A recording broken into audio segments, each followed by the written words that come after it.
सफलता की कहानी टॉपर की जुबानी। जी हाँ, हमारे साथ जुड़ रहे हैं टॉपर प्रदीप सिंह। उनसे सवाल भी करेंगे, जानेंगे भी कि सफलता कैसे हासिल की। बहुत स्वागत है आपका प्रदीप, और बहुत बधाई आपको। इतनी बड़ी आपने परीक्षा दी है और उसमें पूरे हिंदुस्तान में टॉप किया है। ये कोई छोटी बात नहीं होती है। प्रदीप, क्या कहना चाहेंगे इस मौके पर? जी बहुत बहुत धन्यवाद। लेकिन मैं आपको थोड़ा करेक्ट करना चाहूंगा, मेरी ऑल इंडिया रैंक 26 है। जी। और जो फर्स्ट रैंक है उनका नाम भी प्रदीप सिंह है। जी। तो इसलिए ये सबको मिस्टेक हो रहा है थोड़ा थोड़ा। लेकिन मेरी ऑल इंडिया रैंक 26 है, 26, और लास्ट ईयर 93 थी। कोई बात नहीं, 26 भी कोई आसान थोड़ी ना होता है। आप स्पेशल 26 में, और 26 में अगर आपने पूरे देश भर में 26वीं रैंक हासिल की है तो ये भी कोई छोटी बात नहीं है। प्रदीप, अब बात करते हैं कि इसकी प्रिपरेशन कैसी हुई, क्योंकि हर कोई जानना ही चाहता है कि इस परीक्षा में जाने के लिए एक बड़ा मजबूत हौसले के साथ साथ आपको टाइम भी देना होता है। और अब तो लोग ये भी कहते हैं कि रिस्क फैक्टर भी होता है। हो गया तो ठीक, या तो अधिकारी या फिर नीचे बिल्कुल खत्म से हो जाते हैं। क्या ऐसा है वाकई में? जी, आपके पहले प्रश्न का जवाब तो ये है कि मेहनत बहुत लगती है। मैं स्कूल टाइम से मैंने ये सोचा था कि मैं ये करूंगा, और तब से ही मैं प्रिपरेशन कर रहा हूँ। कॉलेज टाइम में भी मैंने इसको पूरा टाइम डिवोट किया। और लास्ट ईयर जब 93 रैंक आई, तब मुझे लगा कि शायद सिविल सर्विसेज परीक्षा की मेरी जर्नी समाप्त हुई और अब मैं कुछ पॉजिटिव चेंज लाने के लिए कंट्रीब्यूट कर पाऊंगा। लेकिन तब जब सर्विस एलोकेशन आया तो मैं 92 रैंक पे आईएएस क्लोज हुआ, और मेरी रैंक 93 थी। तो मैं एक रैंक से लास्ट ईयर मैंने आईएएस मिस कर दिया। ऑल्दो मुझे आईएएस सर्विस मिलने के लिए भी बहुत खुशी थी, पर मेरा मकसद आईएएस था, इसलिए मैंने दोबारा एग्जाम दी। और दोबारा एग्जाम देने पे मुझे पिछली बार से ज्यादा मेहनत करनी पड़ी, क्योंकि मुझे अपनी रैंक इंप्रूव करनी थी। और आपके दूसरे सवाल का जवाब कि हाँ, रिस्क तो होता है, क्योंकि आप ये पूरी एक साल भर चलने वाली एग्जाम है। तो यदि आप किसी भी स्टेज पे आपका सिलेक्शन नहीं होता है, प्रीलिम्स में, मेंस में या फिर इंटरव्यू में, तो आप एग्जाम से बाहर हो जाते हैं और आपको दोबारा अटेम्प्ट देना होता है। तो रिस्क है, लेकिन इसमें ये नहीं है कि अगर आप अनसक्सेसफुल हुए तो आपको कुछ हासिल नहीं हुआ। आपको जो नॉलेज हासिल होता है, जो प्रिपरेशन से आपको एक्सपीरियंस मिलता है, और जो चीजें सीखने को मिलती है, वो आपका आगे जीवन में भी काफी कंट्रीब्यूट करती हैं। तो इससे सीखने को ये मिलता है कि अगर आप मेहनत करेंगे तो रिजल्ट पॉजिटिव आएगा, और यदि नहीं आएगा तो हो सकता है कि आपके लिए कुछ और अच्छी चीजें वेट कर रही हों। तो जिनका नहीं हुआ है उनको भी हताश नहीं होना चाहिए। ये बात बिल्कुल ठीक कही है आपने।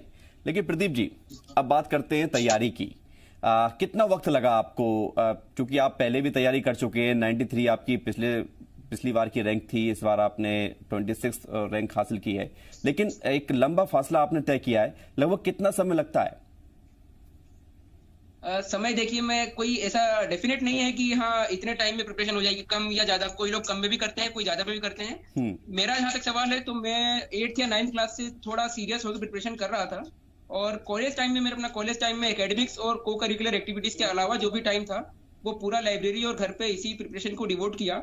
उसके बाद भी 1 साल और मैंने प्रिपरेशन की, और फिर 93 रैंक आई। फिर 1 साल और मैंने प्रिपरेशन की, तब जाके 26 रैंक हासिल। लेकिन प्रदीप जी, आपने बताया कि क्लास 8th क्लास से आपने तैयारी शुरू कर दी थी छोटी मोटी। कक्षा 8 का बच्चा बहुत छोटा होता है, और उसको इतना ज्यादा पता तो चल जाता है कि बड़े होकर किस दिशा में उसको जाना चाहिए। उसको उसके पेरेंट्स बताते हैं, उसके दोस्त बताते हैं। लेकिन यूपीएससी फाइट करना है, ये आपको कैसे महसूस हुआ? और फिर आपने क्लास 8 से कैसे तैयारी शुरू की? जी देखिए, हाँ, कक्षा 8वीं में क्लास 8 में उम्र काफी कम होती है, लेकिन मेरे भैया की उम्र मुझसे ज्यादा थी, तो उन्होंने भी मुझे काफी गाइड किया कि एग्जाम क्या होती है। फिर मैं जो मैगजीन्स पढ़ता था कॉम्पिटिटिव एग्जाम्स की, उससे भी मुझे थोड़ा थोड़ा आइडिया हुआ कि एग्जाम क्या होती है। और तो मुझे सर्विसेज का पूरा नहीं पता था कि कितनी सर्विसेज होती हैं, आईएएस के अलावा भी दूसरी सर्विसेज होती हैं। एग्जाम का पूरा पैटर्न क्या है वो नहीं पता था, लेकिन हाँ, जनरल नॉलेज और जनरल अवेयरनेस से रिलेटेड जो चीजें हैं, मुझे ये पता था कि वो चीजें अगर मैं पढ़ूंगा तो जरूर इसमें एग्जाम में की प्रिपरेशन में मुझे काफी मदद मिलेगी।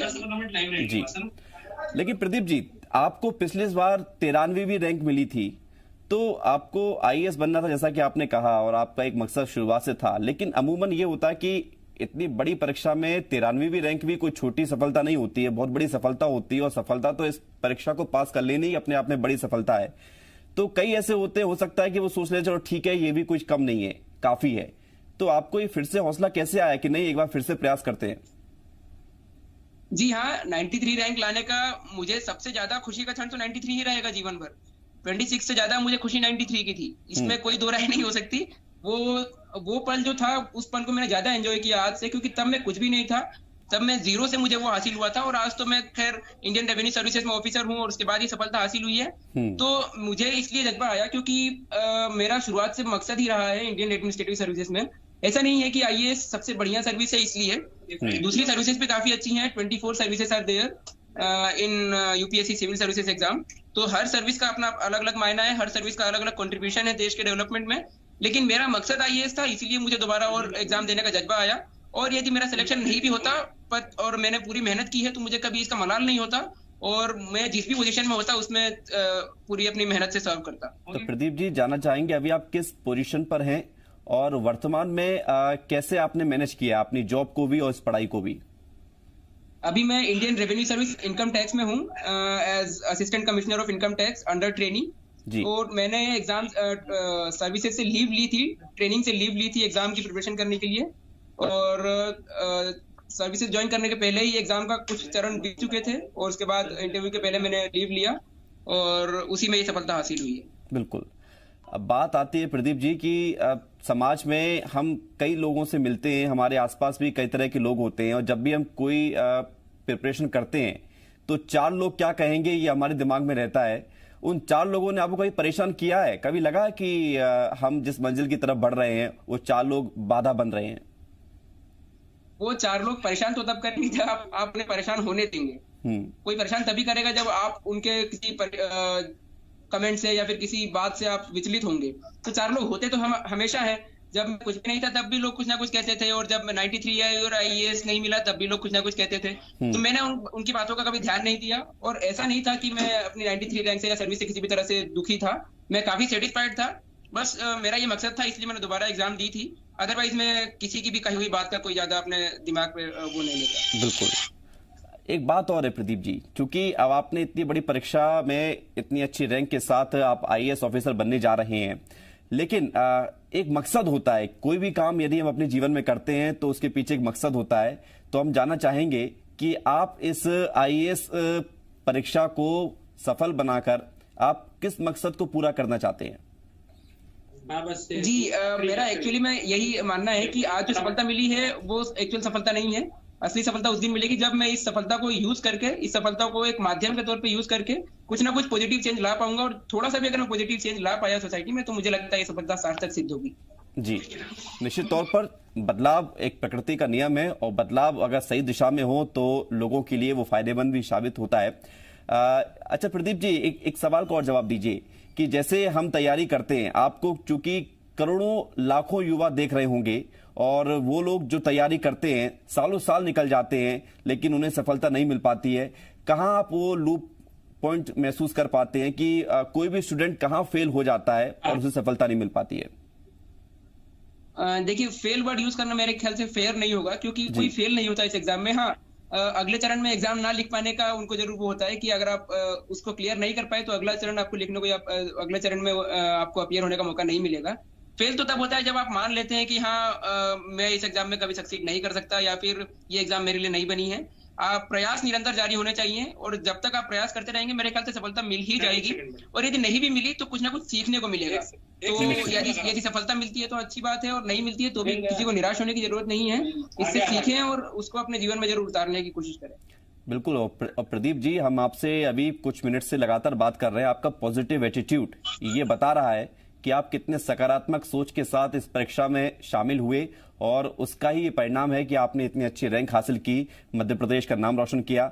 लेकिन श्रेय जो एक ऐसा व्यक्ति होता है किसी सफलता के पीछे जो सामने नहीं आता है, वो कौन व्यक्ति था आपके जीवन में?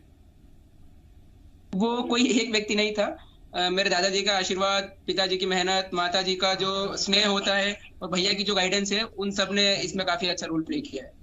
जी, तो अब आगे आपका लक्ष्य क्या है?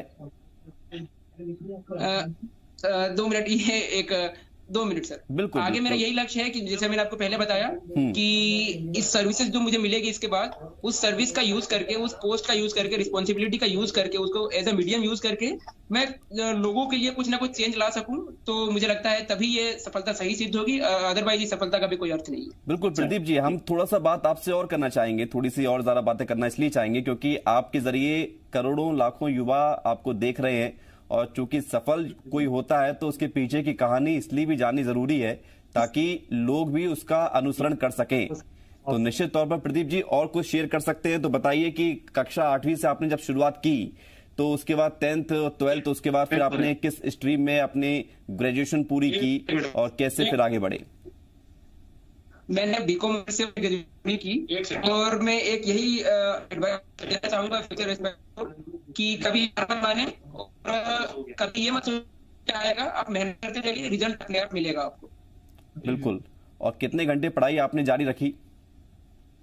जी मैंने ये कभी गिना नहीं कि कितने घंटे, क्योंकि और ये मैटर भी नहीं करता मेरे ख्याल से।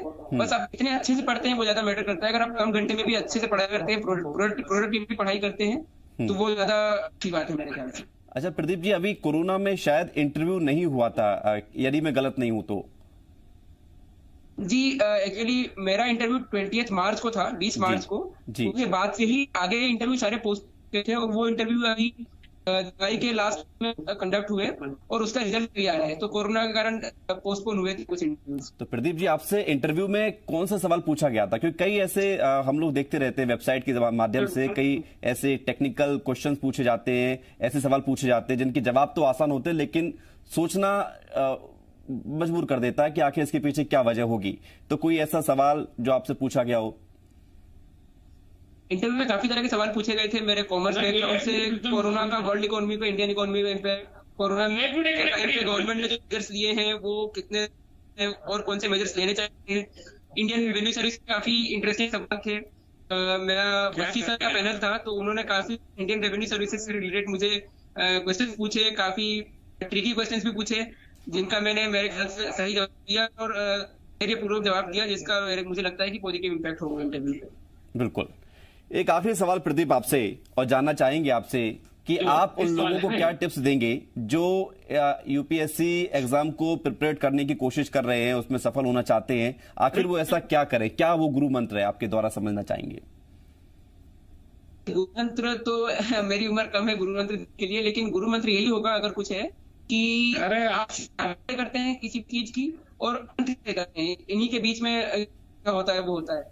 तो कि आप शुरू करें तो विजन क्लियर होना चाहिए, क्लैरिटी होनी चाहिए, कर रहे हैं और प्रिपरेशन किन तरह की चुनौतियों का सामना करना पड़ेगा, आपका मार्ग क्या होगा, स्ट्रेटेजी क्या होगी, किस तरह से पढ़ाई करेंगे, किस तरह के, अगर ये सब क्लियर है और मेहनत करने के तैयार है तो सफलता निश्चित तौर पे आपको मिलेगी। बिल्कुल। और प्रदीप जी, मध्य प्रदेश के आप रहने वाले हैं और मध्य प्रदेश में करोड़ों लोग हमारे चैनल को देखते हैं, उनका ये पसंदीदा चैनल है, तो आप मध्य प्रदेश के लिए कुछ कहना चाहेंगे? मध्य प्रदेश इंडिया का दिल है और मेरे ख्याल से इंडिया ही रहने का मुझे सौभाग्य मिला है, तो मैं हमेशा से ये मेरे आदरणीय है, तो मैं मध्य प्रदेश की धरती को नमन करता हूँ।